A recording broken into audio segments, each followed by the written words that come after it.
When you think about role playing games, there's always that moment where everything crystallizes, the instant you decide who you want to be. In Vampire the Masquerade Bloodlines 2, that moment comes in the form of clan choice. Unlike most RPG archetypes, clans are not simply classes or bundles of stats. They are social identities, political affiliations, and metaphors for entire philosophies of existence. Your clan defines how you hunt, how you fight, how you speak, and how the city of Seattle perceives you. And because Bloodlines 2 is set in the rich lore of the world of darkness, this choice carries weight both narratively and mechanically.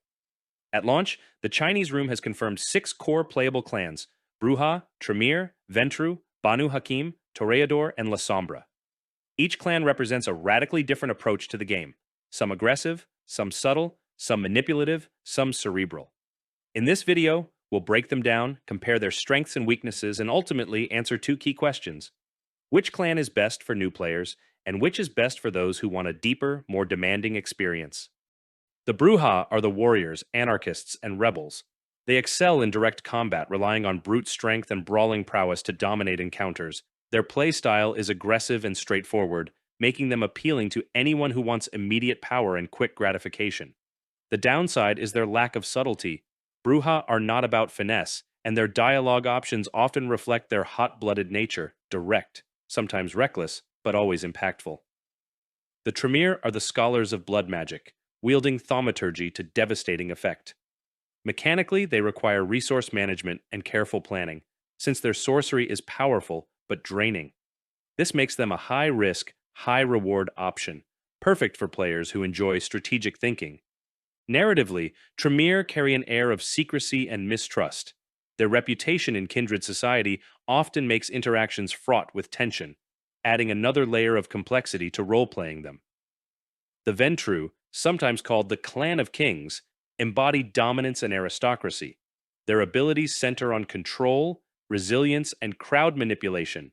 In combat, they are less flashy than the Brujah or Tremere, but they excel at surviving and dictating the pace of encounters.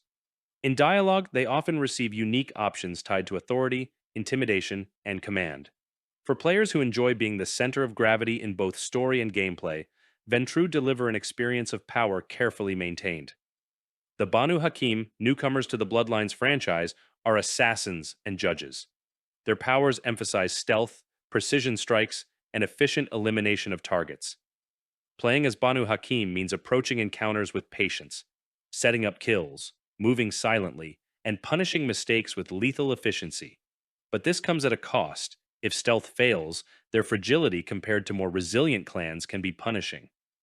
Narratively, their strong sense of discipline and moral codes create interesting contrasts. They are predators, but also executioners bound by principle.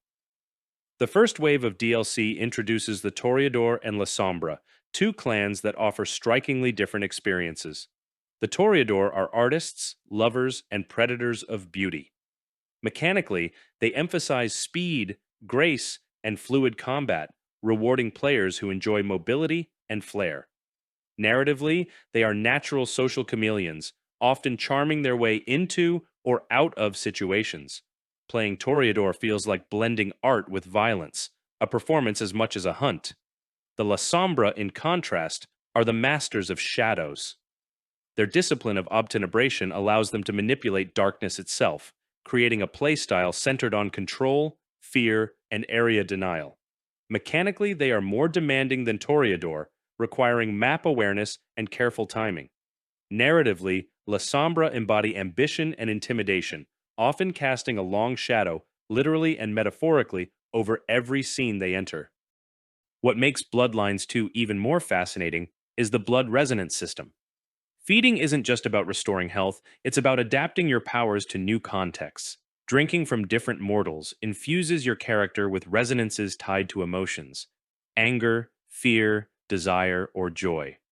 These resonances open up temporary boosts, or even allow access to disciplines normally associated with other clans. For example, a Brujah might taste a hint of sorcery through resonance, briefly adding a layer of finesse to their otherwise blunt force toolkit. A Tremere could suddenly channel physical power in a way that surprises enemies expecting only ritual magic. A Ventrue might pick up unexpected stealth advantages, while a Banu Haqim could harness bursts of charisma to sway dialogue in ways outside their usual repertoire. The result is a system where your identity as a vampire is not rigidly fixed. Your clan defines your foundation, but resonance allows you to experiment, adapt, and blur the boundaries between archetypes. For role players, this means every feeding choice carries not only narrative weight, but also gameplay consequences, reinforcing the idea that unlife is fluid, predatory, and always evolving. Placing all these clans side by side reveals how radically different bloodlines too can feel depending on your choice. The Brujah and Toreador thrive on immediacy and speed, rewarding players who want fast, kinetic engagements. Tremere and Lasombra favor strategic, positional thinking, demanding foresight and resource awareness. Ventrue and Banu Haqim lean into deliberate, methodical approaches, one through resilience and control, the other through stealth and precision. The level of forgiveness also varies. Brujah and Ventrue are the most tolerant of mistakes, allowing players to recover even when plans fall apart.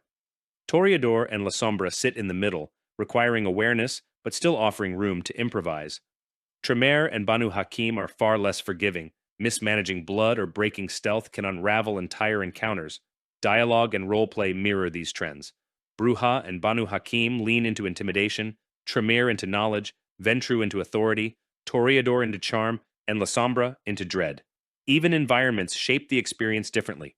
Brujah thrive in close quarters brawls, Tremere in spaces with cover and line of sight, Ventrue in chaotic mixed arenas, Banu Haqim in layered stealth maps, Toreador in socially vibrant or vertical spaces, and Lasombra in choke points where shadows dominate. What's striking is how mechanical identity reflects narrative identity. Brujah are as blunt in dialogue as they are in combat. Tremere rely on preparation and insight in both story and gameplay. Ventrue exert dominance whether in conversation or on the battlefield. Banu Haqim's discipline carries over from their restrained dialogue choices to their surgical combat style. Toreador's charm translates directly into graceful, stylish fighting. Lasombra embody domination in every domain, their presence reshaping both environments and social dynamics. Together, this shows that choosing a clan in Bloodlines 2 isn't just picking abilities, it's making a statement about what kind of predator you want to be, both in story and in play. For players stepping into Bloodlines 2 for the first time, the most rewarding experience will come from clans that are both forgiving and thematically straightforward. The Brujah are the clearest example. Their aggressive, brawler toolkit makes combat simple and satisfying, while their fiery, rebellious nature makes roleplay intuitive. Mistakes are easy to recover from, and the clan fantasy is immediately accessible. The Ventrue are another excellent option for beginners. Durable, commanding, and capable of controlling encounters without demanding too much micromanagement. Their authoritative role in dialogue also ensures new players feel impactful from the very start. For veterans seeking greater challenge and complexity, the Tremere and Banu Haqim are ideal. Tremere reward mastery of positioning, timing, and resource management, unlocking devastating power for those who plan ahead. Banu Haqim offer a razor-sharp stealth experience where every mistake has consequences, but every successful takedown feels earned. The Lasombra also provide a rich challenge, requiring advanced environmental awareness and careful control of shadow manipulation. These clans aren't forgiving, but for experienced players, that's the appeal. They transform the game into a true test of skill and strategy. In the end, Vampire the Masquerade Bloodlines 2 is not just about surviving Seattle, it's about defining who you are within it. Each clan offers a unique philosophy of unlife. Some will make you feel powerful from the first punch or spell. Others will challenge you to think, adapt, and grow with every encounter. The real question is, which path will you choose? Let me know in the comments which clan you'll be playing first. And if you want more deep dives into clan lore and mechanics, make sure to check out my other videos. Until next time, and remember, in the world of darkness, every choice comes with a price.